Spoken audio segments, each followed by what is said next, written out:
Olá pessoal, boa tarde. Vamos lá para mais uma conversa aqui entre a gente agora relacionado a controladores lógicos programáveis, né? Nosso primeiro encontro nesse novo formato, tá? Ah, e eu vou tentar fazer a mesma coisa que nós fizemos em instalações, tentar fazer relembrar um pouco o que é que vimos no primeiro período ali e o que é que a gente tem planejado para ah, esse quase um mês aí de mais atividades remotas, tá? Então, lembrando aqui, né, olhando o nosso plano de atividades remotas, a gente iniciou as nossas atividades remotas trabalhando um pouco ah, com os comandos elétricos, né? A gente falando um pouco sobre a função de cada um dos componentes, etc. Depois a gente foram feitas algumas simulações no CAD-Simo, né? Para exercitar um pouco a funcionalidade de cada um, que a gente até tinha iniciado ainda nas atividades presenciais, como trabalhar com o CAD-Simo, né? Finalizado isso, a gente trabalhou um pouco relacionado aos conceitos de motores, né? Conceitos de motores, que foi aí solicitado que fosse feito um resumo sobre esse tema. E a gente finalizou isso já trabalhando com acionamento de motores, né? Que aí foram 3 atividades em sequência, que foram as três. Duas delas foram relacionadas com simulações e uma delas foi tratando das principais formas que a gente poderia uh, acionar motores, em específicos motores de indução trifásica, os famosos MITs, né, que são os que são mais utilizados na indústria há bastante tempo e nos dias atuais também, tá?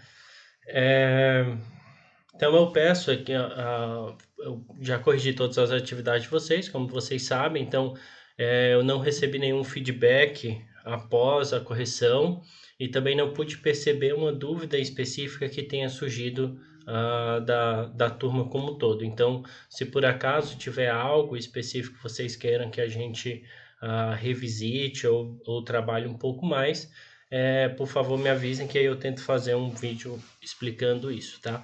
Hoje, ainda nesse vídeo, eu pretendo fazer uma demonstração no CAD-Simo acho que da atividade 2, um dos exercícios que a gente fez lá, que foi o que eu achei que teve mais problemas ali no desenvolvimento daquele lá, certo?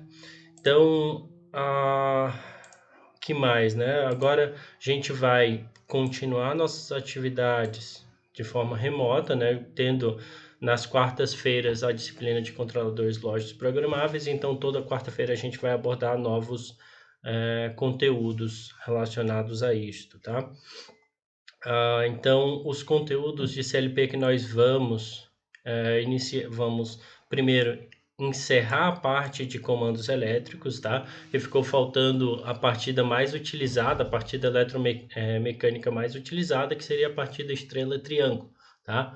Então, já na próxima semana a gente vai estar trabalhando isso aí, tá? Após isso, a gente vai passar dessa parte que a gente fez uma introdução à automação, introdução à parte de tudo que estaria abordado nas periferias, vamos colocar assim, dos CLPs, né? Agora a gente vai entrar de fato nos conceitos de CLPs, tá? Então aí a gente vai começar a trabalhar com o que é o CLP, qual a sua arquitetura e tudo mais, beleza? Então é só aguardar um pouco aí a cena dos próximos capítulos que vai dar tudo certo. Assim eu espero, pelo menos. Então, depois disso, só gostaria, para finalizar o vídeo de hoje, gostaria de, de lembrar aqui, né, aquele exercício que era o exercício 4 da atividade 2, como eu mencionei para vocês. Esse exercício em específico teve bastante problema, né? Teve vários que ficaram um pouco pela metade ali, outros que implementaram metade dele, outras coisas não funcionaram muito bem, então eu resolvi que a gente fosse trabalhar ele aqui em conjunto para para que a gente deixasse isso bem claro, que seria um diagrama de comando e fosse comando bem certinho, tá? Então, basicamente, ali a gente vê a 4 linhas de explicação do que esse circuito deve fazer, tá? Então, a primeira coisa, né? A partir de um acionamento manual, a carga 1 deve partir e uma lâmpada de sinalização deve acender indicando que a carga 1 foi acionada. Então, se a gente observar isso aí, pessoal, a gente tem esse primeira parte aqui do diagrama de força, né, que seria a nossa carga 1, que aqui está dita por C1, tá? A gente sempre vai tentar, pessoal, dividir isso aqui ó, em diagrama de força na esquerda, tá? E diagrama de comando na direita, sempre seguindo isso, né? Tiveram alguns ali, em todos os que eu vi, que estava meio misturado, diagrama de força com comando, então isso aí é para ser evitado, para a gente não ter problemas na hora de implementar isso, né? E do projeto passar para a fábrica ali e acabar misturando força com comando e perde o propósito da gente ter esses dois diagramas em específico, tá bem? Então aqui a gente tem esse primeiro diagrama de força, que aí seria a carga 1, tá? E esse aqui seria a carga 2, que a gente já vai falar dela também, tá? Então a gente pode ver que com um botão, ele mencionava lá, né? Com um botão, um acionamento manual, carga 1 deve partir e uma lâmpada de sinalização deve acender, indicando que a carga 1 foi acionada. Então aqui a gente tem o início do diagrama de comando, tem a proteção dele aqui em cima, né? E a carga 1 vai ser acionada através dessa contadora K1 aqui, ó, certo? E essa contadora K1 aqui, ela, ao ser acionada a bobina dela, vai fechar esses contatos de força aqui no diagrama de força, fazendo com que a energia passe até a carga que aqui está sendo representada pelo motor, certo? Então, essa seria a primeira parte relacionada a isso, tá? Eu vou deixar para fazer a simulação no final, só para a gente ver ela como um completo, certo? Então, essa é a primeira questão. A segunda, ela fala, após 10 minutos de funcionamento da carga 1, uma carga 2 deve ser acionada, certo? A primeira lâmpada deve apagar e uma segunda lâmpada deve acender, indicando que as duas cargas estão funcionando simultaneamente, tá? Então, olha só o que foi feito aqui. Não que seja a única forma de se fazer, né? Essa é uma das formas de se fazer, beleza? Então, quando eu acionar aqui com o botão B1, acionar essa carga K1, eu também vou estar acionando um temporizador que está em paralelo com a contadora K1, tá? Por que paralelo? Porque essas contadoras são feitas para uma tensão, que ali no caso é fase neutro, tá? A fase vindo de cima e o neutro por baixo, né? Aqui no cá de cima a gente não define o nível de tensão, então por isso que eu estou mencionando que sendo fase neutro, tá?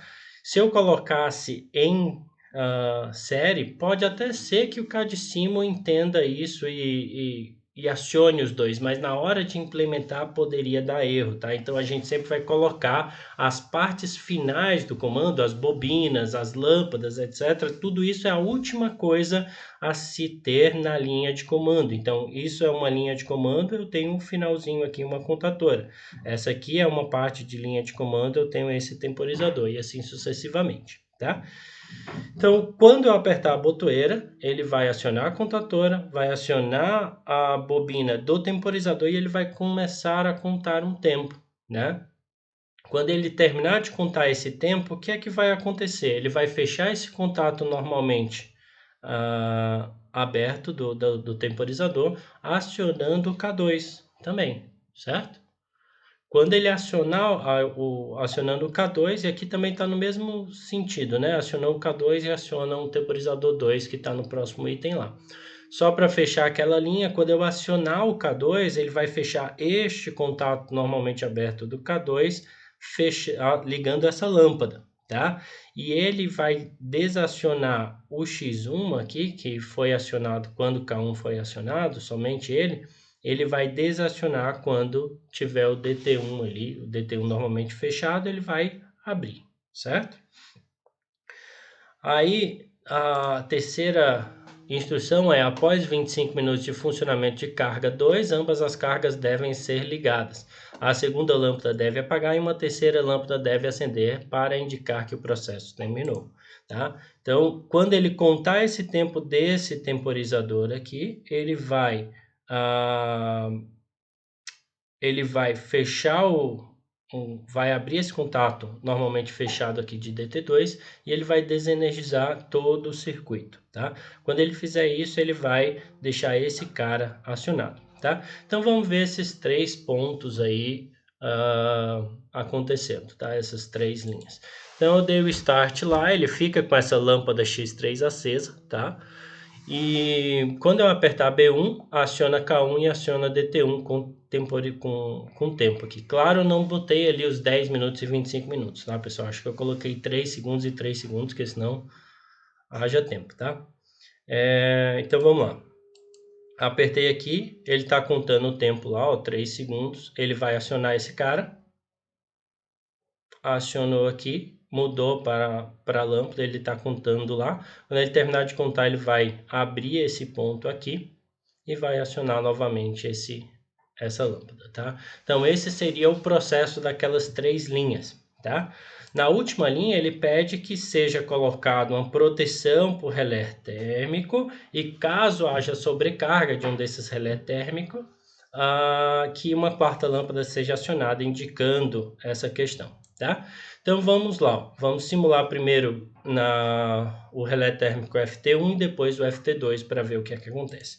Então eu vou partir aqui, ó, partir e logo depois vou clicar em FT1 para simular uma sobrecarga. Apertei aqui, ele abriu lá em cima, ó, com o contato do FT1 e ele partiu para cá e abriu esse cara, certo? Como ele está aberto ali, se eu apertar em B1, ó, não aciona, beleza? Eu teria que voltar meu relé térmico para a posição normal para ele ficar dizendo que tá ok para partir e partir novamente. Vou partir novamente e testar com FT2 agora. Fui lá, apertei FT2, mesma coisa aconteceu, certo? Então esse aí seria o exercício 4 da atividade 2, tá?